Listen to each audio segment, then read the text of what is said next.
Ngayong araw nga pala mga men ay ipapakita ko nga pala sa inyo kung paano nga pala namin nagawa yung kalupi. Bale, ito nga pala ipapakita namin sa inyo ni Makmak. Bale, ang una nga pala namin diyang ginawa mga men ay kinuha nga pala muna namin yung hagdan para dun nga pala namin sa baba ilalagay. Bale, tutukuran na nga lang pala namin yan.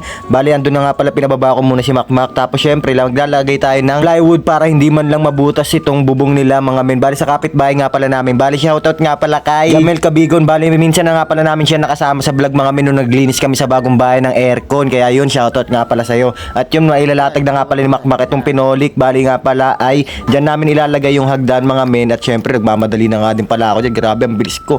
At yun, nandyan na nga pala. Napakalas nga daw ni Makmak. Bali, sunod na nga pala namin na gagawin ay kukunin namin yung kabra. Bali, tatanggalin ko nga pala muna mga men. Itong, yan, natanggal na kaagad. Ang bilis. Sunod na gagawin nga pala mga men ay magbubutas naman tayo ng patibay. Yan yung nilagay ko sa reels mga men. Yan, lalagay natin yan dyan. Bali, magbubutas nga pala muna dyan si Makmak. Si Makmak nga pala ay napakasipag na bata. Bali ngayon nga lang pala siya nagkaroon ng time gawa na may pasok sa school. Bali habang nagbubutas nga pala dyan si Makmak, sunod na gagawin na nga pala natin dyan mga men ay magpuputol naman tayo ng mga bakal.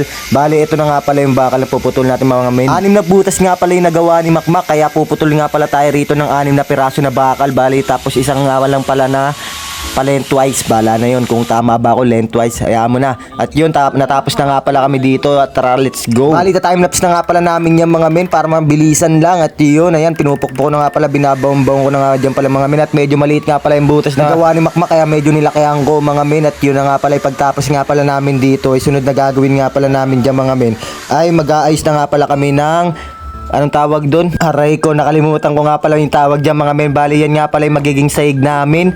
Yun, at yan nga pala, yun dyan nga pala ilalagay yung halo ng semento. Yan dyan, ayan. Basta di ko lang kasi alam yung tawag dyan mga men. Basta i-comment nyo na nga lang mga men kung ano nga pala yung tawag doon. Nakalimutan ko kasi. At yun, sunod na nga pala gagawin namin dyan ay mag-halo naman pala kami ng semento. Bali ayan, nailagay na nga pala ng mga men. Yan, nakitang-kita nyo naman yan. Saktong-sakto lang yan. Napagkahusay nga pala namin dyan. Bali, timelapse ko na nga lang pala yan dyan mga men para medyo mabilis naman matapos video. At yun na nga pala, halo-halo na nga lang pala yan. Yan nga pala ay binistay mga men.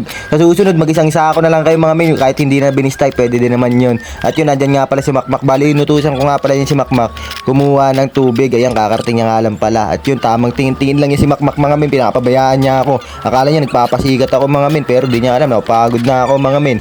Ayun, at sunod na nga pala, ibubuhusan natin ng tubig. Di lang nakita. Bali, sunod na nga pala, ay lilipat ko nga pala tong cellphone para makita niyo talaga na ako lang talaga yung gumagawa. Yan. At itong part na nga pala to mga men ay naglalagay na nga pala kami dito ng semento. Yan, ipaplasing flash, papantay-pantayin ko na nga lang pala yung mga men. Bali sunod na nga pala niyan ay hindi ko po napapakita sa inyo kung ano yung resulta mga men. At yan, ayan nga pala yung resulta. Bye-bye!